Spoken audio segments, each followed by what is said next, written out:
예, 안녕하십니까. 경남 고성 체리숲 농장입니다. 저희 채널의 구독자 분이요, 400분을 넘어섰습니다. 다시 한번 감사드립니다. 그리고 이제 이 400분의 404분이죠. 구독자분들은 제가 생각할 때 인사이트가 있으신 분이라고 생각하시면 될 것 같습니다. 그리고 뭔가를 아시는 분이라고 생각하시면 될 것 같습니다. 왜냐면요, 영상도 나오지 않고 오로지 이제 음성으로만 나오는 채널이지만 그 안에 가치를 발견하셨기 때문입니다. 이게 조금 허술하게 느껴질 수도 있겠지만 여기에 나오는 뭐 이야기들은요, 제가 그동안에 경험한 것들, 그리고 여러 가지 인사이트들, 뭐 여러 가지들을 의미를 담고 있기 때문에 나름 제 나름대로 알고 계시고 들으시면 꼭 도움이 되는 내용이기 때문에 말씀드리는 겁니다. 그래서 저희 채널을 구독하시는 구독자분들은 내가 좀 감각이 있다, 그리고 인사이트가 있다라고 생각하시면 될 것 같습니다. 우리가 제가 느끼는 거지만 비슷한 사람끼리 모이는 것 같습니다. 그래서 요건 좀 말씀드려도 될지 모르니까 여기에 구독자 분에는요, 저랑 거의 20 몇 년 동안 인연을 잇고는 우리나라 1세대 대표 PD분도 계시고요.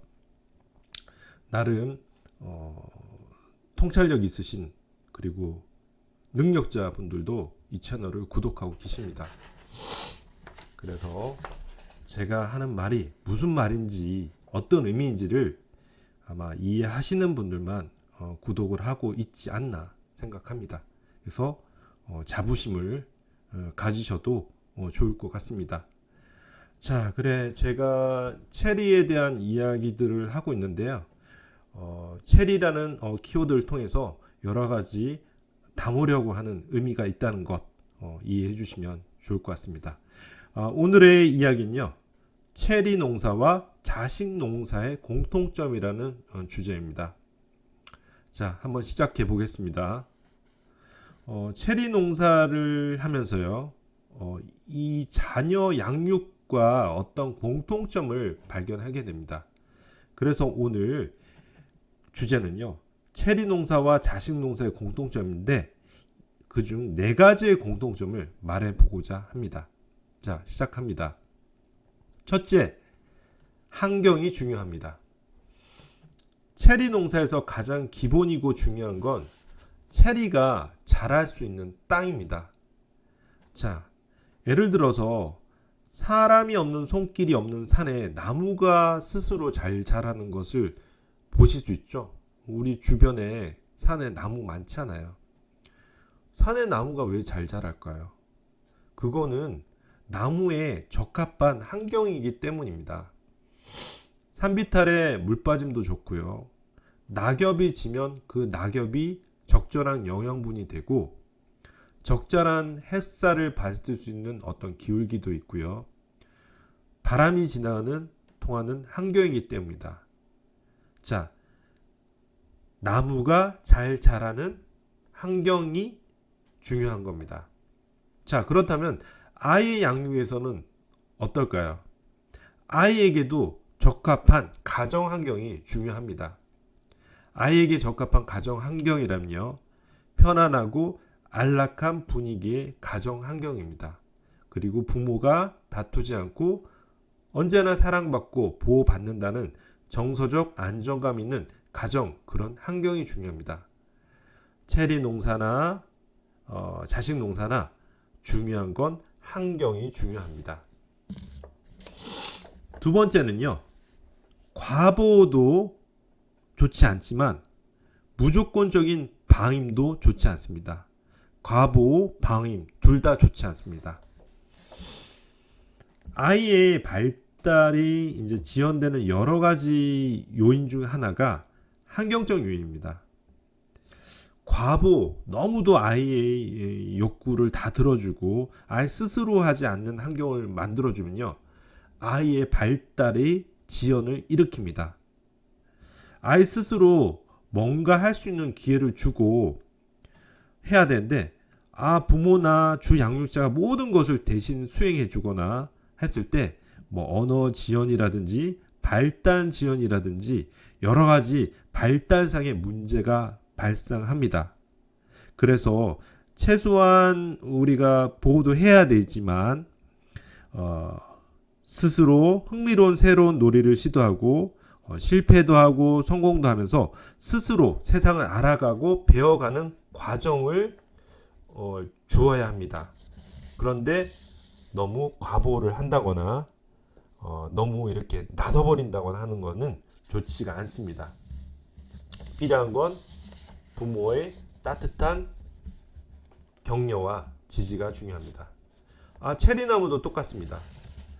농부가 너무 과잉 예정으로 나무 주위에 너무 많은 퇴비를 주게 되면 유년기에는 줄 필요도 있지만 너무 많은 퇴비를 주게 되면 나무의 뿌리는 스스로 일을 하지 않는다고 합니다. 굳이 결실을 어떤 노력을 할 필요가 없는 겁니다. 주변에 풍부한 영양분이 많은데 힘들게 자신의 뿌리를 멀리까지 길게 뻗어나갈 필요가 없고요. 이는 뿌리 깊은 나무로 키울 수 없습니다. 약간의 결핍은 나무가 스스로 뿌리를 쭉쭉 뻗어나가게 하고 강하게 살아남게 합니다. 또 어떤 분들은 합니다. 나무를 조금 피곤하게 해야지 종족 번식이라는 원초적 본능에 충실하여 열매를 맺게 된다는 겁니다. 그래서 너무 편한 상태에서 열매를 맺지 않는다는 겁니다. 우리의 나무 농사의 궁극적인 목표는 열매를 맺는 거잖아요. 덩치는 산만한데 열매를 못 맺는 거는 당연히 문제가 있겠죠. 그래서 과잉, 너무도 지나친 과보, 그리고 아예 남팽겨주는 방임, 둘 다 좋지 않고 뭐든지 적당한 게 좋습니다. 자, 세 번째는요. 치료보다 예방이 중요하다. 아이를 키워보신 분들 알겠지만 아이를 키우며 다양한 문제가 생깁니다. 신체적인 거, 심리적, 인지적 다양한 문제가 발생할 수 있는데요.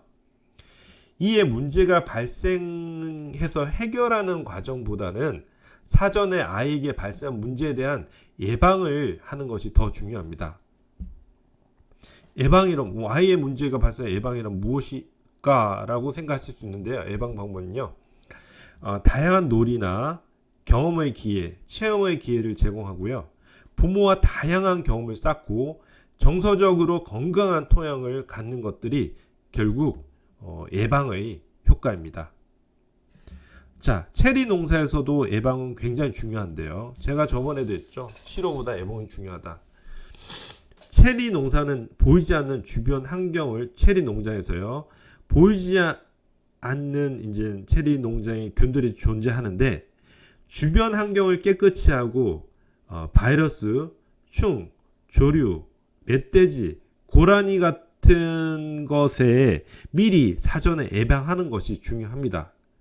괜찮겠지 하는 마음으로 문제가 일어나기 전에 예방을 하지 않는다면 꼭 문제는 발생합니다. 이렇듯 아이 양육이나 자식 농사나 체리 농사나 어떤 치료보다 예방이 중요하다는 어떤 공통점이 있습니다. 마지막으로요. 세상에 똑같은 아이와 똑같은 체리 나무는 없다입니다. 자, 둘 다요. 체리 나무도 그렇고 아이도 그렇고요. 둘 다 고유의 특성이 있고 장단점이 항상 존재한다는 것입니다. 세상에 똑같은 아이는 없습니다. 이 우주가 굉장히 넓은데 이 우주에 똑같은 아이는 없습니다. 저마다 타고난 고유의 장점과 어떤 단점들이 존재하고요. 그리고 아이의 특성을 알고 그 아이의 차별성을 키워나가는 것이 중요합니다. 그리고요. 체리나무도요. 종에 따라서 아니면 그 같은 종이라도 체리의 맛, 열매, 크기, 생산량 등 모든 것이 다르며 같은 종이라도 그 성장과 맛의 크기에서 조금씩 차이가 있습니다. 농부의 노력에 따라 그 결실이 달라지고요. 결론적으로요. 세상에 완벽한 아이, 완벽한 체리 나무는 없다는 겁니다. 그것을 키우는 부모, 그것을 키우는 농부에 따라서 달라질 수가 있습니다. 세월이 가지 않아도 바뀌지 않는 게 있습니다. 그것은 자연의 법칙인 것 같습니다. 이 사람도요, 나무도 자연의 일부일 뿐입니다. 오늘 인사이트가 있는 이야기, 체리 농사와 자식 농사의 공통점에 대해서 한번 이야기해 봤고요. 혹시라도 이야기가 좋았다면 구독과 좋아요 부탁드리겠습니다. 남은 한 주도요 잘 보내시고 저는 다음에 새로운 이야기로 또 뵙도록 하겠습니다. 지금까지 경남 고성 체리송 농장이었습니다. 감사합니다.